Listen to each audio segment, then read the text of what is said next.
What's going on, guys? It's Kyle coming back at you with another video. Today I wanted to get into something that I've been actually wanting to talk about for a while now, and I haven't gotten around to making a video about it. But if you're familiar with the series Millenial Money, that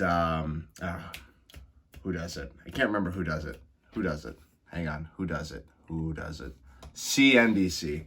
I wanted to recreate that for myself. I am 22 years old. I live in downtown Pittsburgh, and I make $80,000 a year. All right, so some background here. I went to school in Pittsburgh, and I'm actually originally from New York, but I decided to stay down here after school and begin my career in the area. So I am a district manager, and I've only been doing that for not even a year now at this point.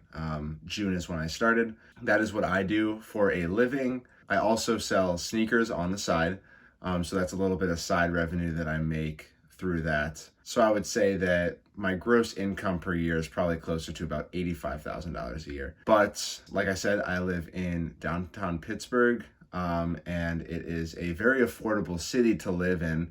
That's one of the things that I really like about the area, is that Pittsburgh is super easy to get around, super easy to get to know. It's not too small, it's not too big. People are friendly.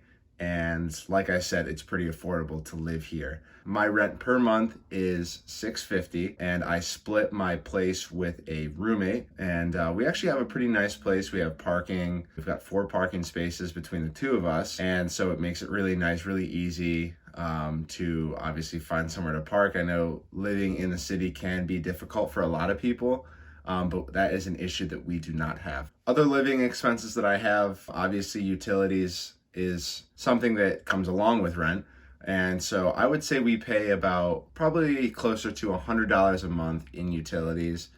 And that combines internet, electricity, gas, water, and sewage, because that's actually a flat $25 rate that we pay every single month for water and sewage. So yes, I pay closer to $100 a month in utilities. Outside of home expenses, I pay about $80 a week in food. I do a lot of grocery shopping for myself. I don't go out to eat all that often. Obviously, I do like to go out every once in a while, but it's not something I'm treating myself to every week, that's for sure. So yes, I spend closer to $80 a week. I like to work out, so I like to buy a lot of foods that are, healthier for you. So it definitely does add on to the bill at the end of the week, but that's an investment I'm willing to make in myself. So I spend about $80 a week, or $320-ish a month on food. I also spend $33 a month on a gym membership at LA Fitness.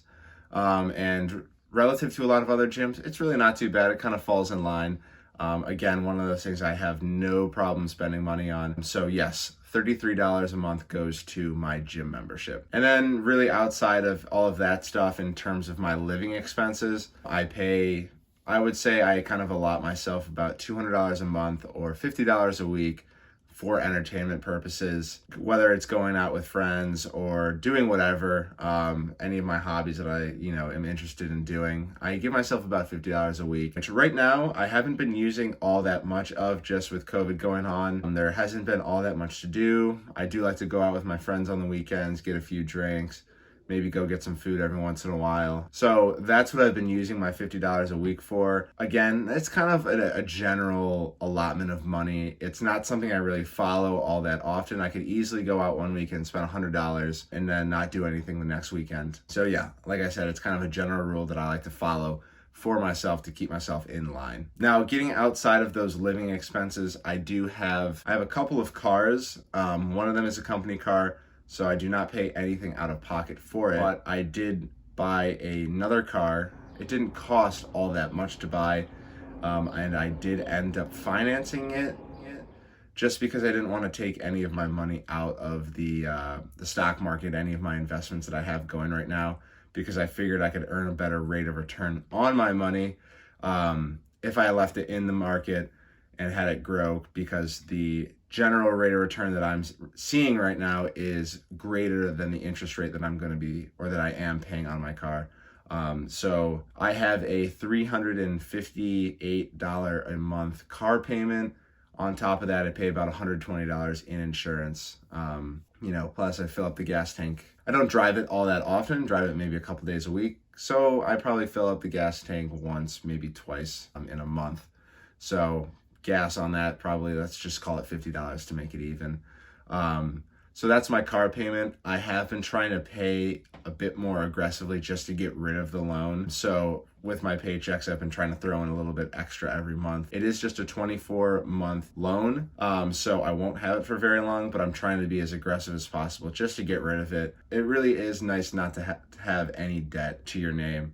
And speaking of which, when I graduated, I came out of school with about $10,000 in student loan debt that I had been paying off over the course of my college career.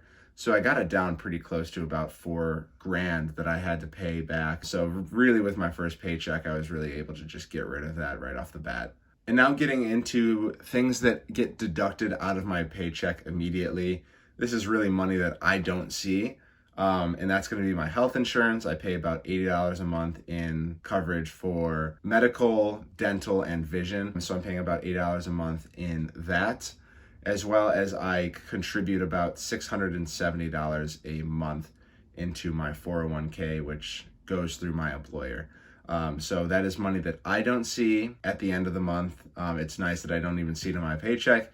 It goes, I don't think about it, and then I can take a look into my 401k account and see that money later. And, usually I'm pretty genuinely surprised, and it's nice to kind of forget about that and then come back and see how it's grown over a few month period. Now, getting into the investment side of my income and what I do with my money. Right now, this changes, and I want to just make that a disclaimer, is that this amount changes from month to month, but typically I try to keep it around this. Recently I went into my savings account to help fund this vehicle for a down payment. So I am recouping a little bit of money in my emergency fund. Typically I like to keep about 3 to 6 months of expenses in that account, and I did go into it for the purchasing of this vehicle just to make it a little bit more, make that down payment hurt a little bit less.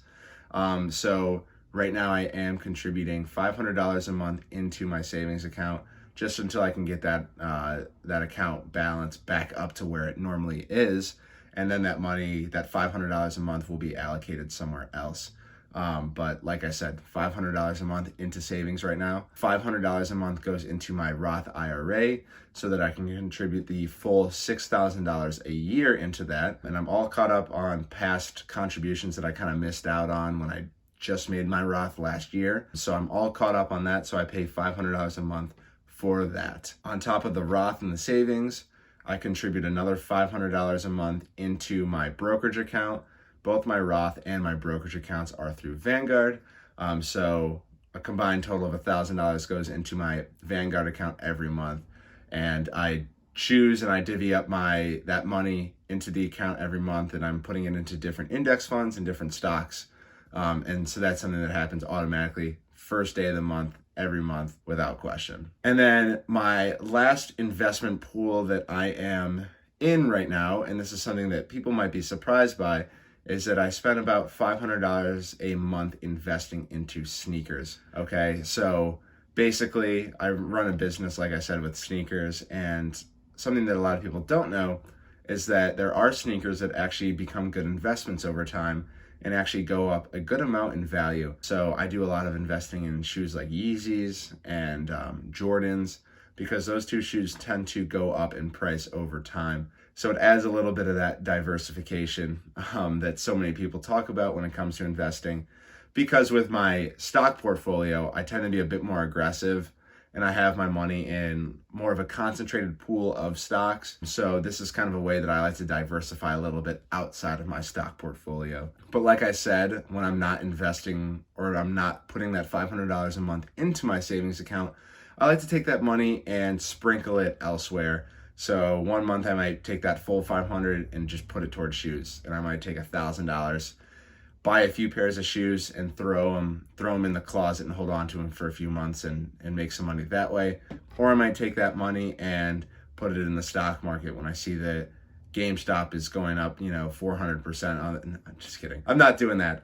But For real though, like if there's an investment opportunity that I see in the market, Bitcoin is something, like I'm saying, I mean, if you find an investment opportunity like Bitcoin that comes up and you don't know where to pull the money from, that's something that I do on occasion. Is once my savings gets to that healthy level again, then I can take that $500 a month and put it in there. So yeah, that's how I spend my money. That's my $80,000 a year. If you guys have any questions about how I allocate anything, feel free to comment down below. But if you did enjoy the video, feel free to like it down below and subscribe if you haven't already. Until next time, I will see you guys later. Peace out.